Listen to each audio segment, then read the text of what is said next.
Irmãos, a paz do Senhor Jesus. Quero deixar um versículo da palavra de Deus para a tua vida. Eu vou ser bem rápido aqui, bem breve. 2 Crônicas 32, diz assim a palavra do Senhor: depois de tudo o que Ezequias fez com tanta fidelidade, Senaqueribe, rei da Síria, invadiu Judá e sitiou as cidades fortificadas para conquistá-las.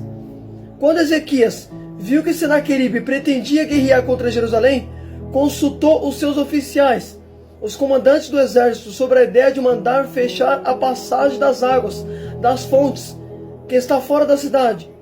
Eles concordaram.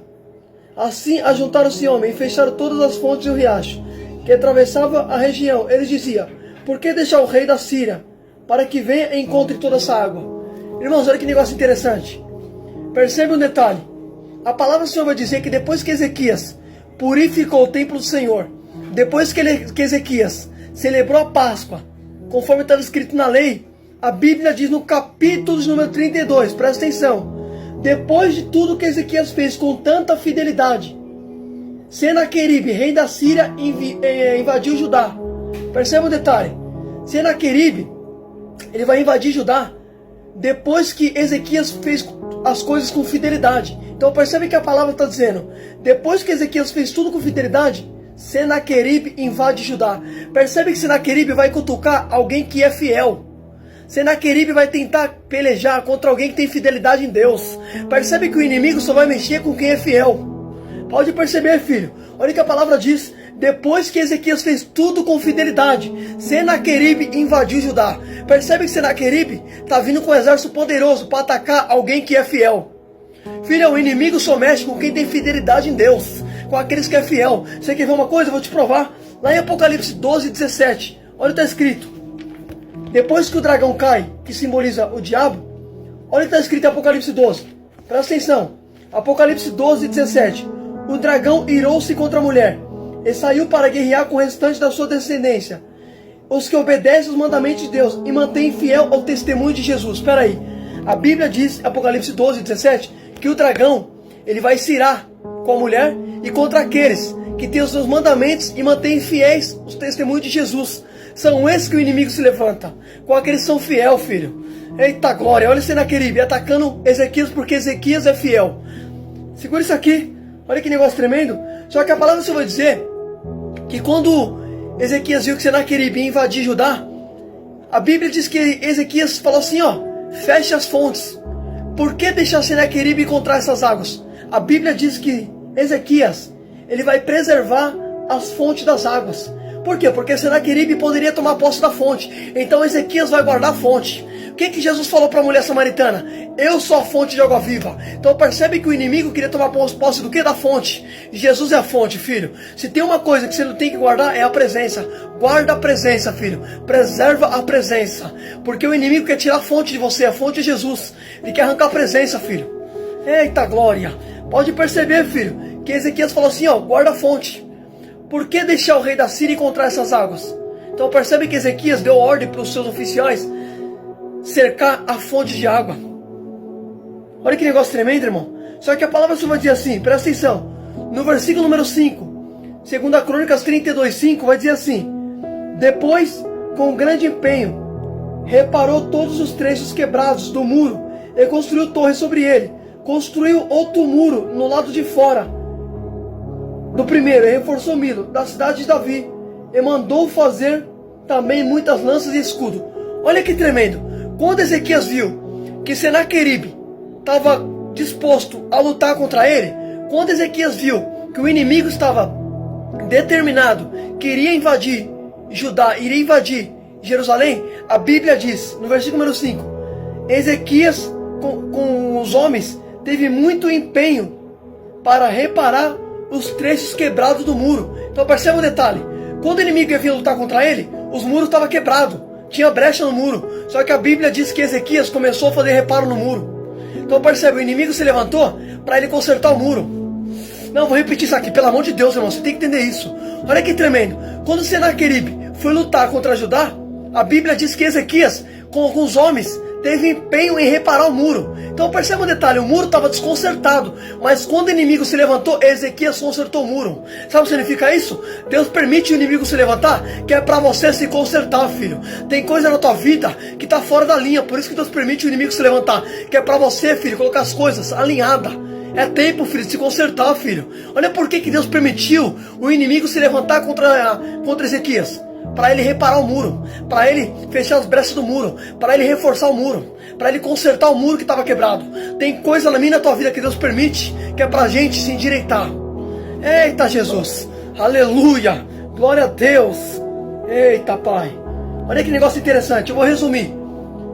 A palavra do Senhor diz que quando Ezequias ele restaura o muro, constrói um muro, a Bíblia diz que Senaqueribe ele vai enviar uns mensageiros. Só que olha o que Ezequias vai falar para os seus soldados.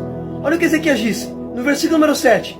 Seja forte e corajoso, não tenha medo e nem desanime por causa do rei da Síria e do seu enorme exército, pois conosco está um poder maior do que o que está com eles. Com eles está somente o poder humano, mas conosco está o Senhor, nosso Deus, para nos ajudar e para travar nossas batalhas. E o povo ganhou confiança nas palavras de Ezequias, rei de Judá. Irmão, olha que tremendo. Quando Ezequias falou assim para os homens, não tenha medo do rei da Síria. Ele pode ter um exército poderoso, mas com ele está o poder do homem. Conosco está o Senhor. Conosco está o soberano. Aí Ezequias falou assim, não tenha medo, porque o maior é o que está conosco. O que a Bíblia diz? Maior é aquele que está em mim do que aquele que está no mundo. Pois Ezequias está passando palavras de confiança para o seu exército. Por quê? Porque os homens ia pelejar contra Senaqueribe. Então percebe que Ezequias não vai enviar os homens para a guerra sem primeiro dar uma palavra de confiança.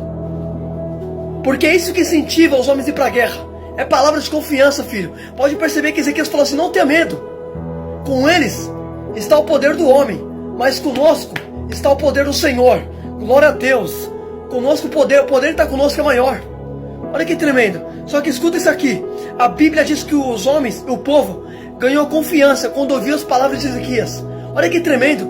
Quando eles ouviram a palavra de Ezequias dizendo que Deus estava com eles, a Bíblia diz que o povo passou a ser confiante nas palavras de Ezequias. Porque a Bíblia diz que a fé vem pelo ouvir e ouvir as palavras de Cristo. É isso que aumentou a fé do povo. Foi isso que fez o povo ter confiança. Quando Ezequias começou a falar que Deus estava com eles, aí os homens começaram a ganhar confiança. Só que uma coisa que eu acho interessante, irmão, vou resumir. Depois que Ezequias passou confiança para os seus soldados, a Bíblia diz que Senaqueribe, ele começou a colocar medo no povo. Ele vai dizer assim, você acha que Deus vai livrar vocês das minhas mãos? Olha o que eu fiz com os outros deuses das outras nações. Por onde eu passei eu tive conquista. Você acha que o Deus de Ezequias vai livrar vocês? Escuta só, irmão. Olha que negócio interessante. Olha como o inimigo é sujo. Ezequias acabou de dar uma palavra de confiança. Depois o inimigo vem com palavras de medo, para colocar medo no povo. Porque é isso que o inimigo quer. O inimigo quer tirar a confiança. Ezequias acabou de dar uma palavra de confiança. Só que o inimigo vem e fala assim, ei, vocês acham que o Deus de Ezequias vai livrar vocês? Não deixa Ezequias enganar vocês. Olha o que Senaqueribe está mandando seus mensageiros falar. Irmão, olha o que está escrito. Presta atenção. Olha que negócio tremendo. A Bíblia diz que Senaqueribe, ele vai falar assim. Olha que negócio interessante. Olha que negócio forte. Senaqueribe vai falar assim, não deixe que Ezequias engane vocês. Olha que tremendo, irmão. Ezequias acabou de dar uma palavra de confiança. Só que o inimigo vem se opor para falar o contrário. Porque, filho, a estratégia do diabo é distorcer o evangelho. É distorcer a verdade, filho. Você quer ver uma coisa, como ele distorce? O prazer dele é distorcer o que Deus fala. Você quer ver uma coisa? O que Deus falou? O que Deus falou para Adão e Eva no jardim? Deus falou assim para Adão. Deus falou para Adão, para o homem. Se você comer do fruto, morrerá. Deus falou assim, Adão, tu comer do fruto, morreria. Só que lá em Gênesis 3, a serpente vai dizer assim para a mulher. É certo que você não morrerá. Gênesis 3:4, a serpente vai dizer, você não vai morrer. Então peraí, Deus falou para Adão, se comer do fruto morre. A serpente fala para a mulher que não morre. Então percebe, Deus falou a verdade, o diabo é mentira. Qual que é o oposto da verdade? É a mentira. Então percebe, filho, o inimigo, ele veio para se torcer, filho. Ezequias acabou de dar confiança para os homens. Depois vem Senaqueribe distorcendo. Filho, o inimigo quer distorcer isso aqui, ó.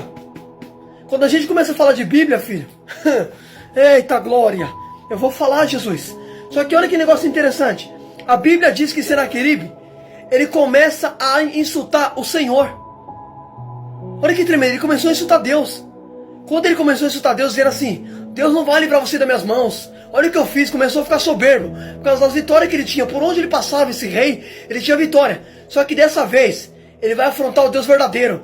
Os outros deuses que ele afrontou e venceu, eram ídolos, feitos pela mão do homem. Sobre esses, Senaqueribe prevaleceu. Só que dessa vez ele vai afrontar o Senhor, o Criador dos céus e da terra. Aí escuta só, quando ele falou assim, ó: Deus não vai livrar vocês, Ezequias. Você acha que Deus vai livrar Jerusalém das minhas mãos? Quando ele começou a falar isso, Deus tomou a boca de Isaías. E olha o que Deus falou na boca de Isaías. Isaías também fala lá em Isaías. Olha que tremendo. Isaías vai dizer assim, lá em Isaías 38, você vai ver, Isaías 37, vai dizer assim, que quando Ezequias estava orando, a Bíblia diz que Deus tomou a boca de Isaías. E Deus falou assim: diga para Ezequias e para o povo de Judá, não tenha medo de Ezequias. Olha o que Deus falou, presta atenção. Vou resumir, porque a passagem é longa.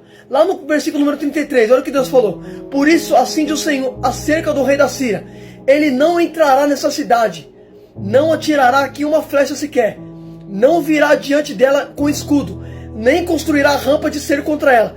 Pelo caminho de onde veio voltará, não entrará nessa cidade, declara o Senhor.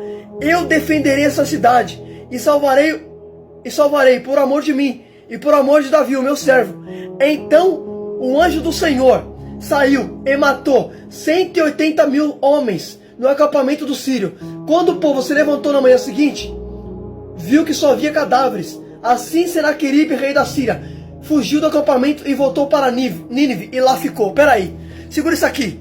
Presta atenção, irmão, isso aqui é muito forte. Senaqueribe estava afrontando a Deus, falando assim: Deus não vai livrar você das minhas mãos. A Bíblia diz que ele desafiou o Senhor. E a palavra do Senhor diz: não se deixe enganar, de Deus não se zomba. Senaqueribe e seus homens estavam zombando de Deus. Só que Deus tomou a boca de Isaías. Deus falou assim: diga para Ezequias, não tenha medo, porque Senaqueribe não vai entrar nessa cidade, nem sequer vai armar uma flecha contra ela, não vai armar rampa. Eu defenderei a cidade, e por onde ele veio, ele vai voltar. Deus permitiu o inimigo vir, só que Deus falou que o inimigo ia voltar. Do jeito que ele veio, Deus fez ele voltar. A Bíblia diz: por um ele vem, por 7 ele volta. Oh glória! Você está entendendo, filho? Olha que negócio tremendo. Deus permitiu o inimigo se levantar, só que Deus fez o inimigo retroceder, porque maior é Deus, filho. Ah, escuta isso aqui. Isso aqui é muito forte, irmão. Olha o que Deus falou: do jeito que ele vinha, ele vai voltar. A Bíblia diz que quando Deus mandou um anjo do Senhor, matou 185 mil soldados dos sírios.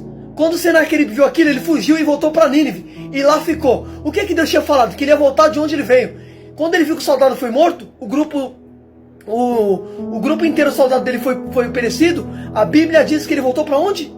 Ele voltou para Nínive, e lá ficou, como Deus tinha dito. Ele vai vir, mas vai voltar. Filho, Deus, filho, faz o inimigo retroceder. Deus até permite vir, só que Deus faz ele voltar para trás. Quem manda é Deus, filho. Eita glória, porque ele desafiou o Senhor, filho. Escuta só, você acha que Deus ia deixar Senaqueribe afrontando a ele, e Deus ia deixar barato? Filho, a palavra do Senhor afirma: não se deixe enganar, de Deus não se zomba, filho. O que o homem semear, isso colherá, irmão. Não brinca com o pai. Escuta só, Senaqueribe voltou e lá ficou. Aí a Bíblia diz que Deus tinha falado que Senaqueribe ia ser morto, e a palavra do Senhor diz que os próprios filhos de Senaqueribe matou ele. A Bíblia diz que quando Senaqueribe entrou no templo para adorar o seu Deus, que era ídolos, a Bíblia diz que os seus 2 filhos se ajuntaram e passaram a espada no próprio pai e tomaram a posse do trono. Olha que tremendo, como Deus tinha dito, ele vai voltar e vai morrer lá. Olha como que Deus é, filho. Agora percebe, Deus permitiu o inimigo se levantar, só que Deus não permitiu o inimigo prevalecer. Deus permite o inimigo se levantar para cair, filho. Fica com essa palavra em nome de Jesus.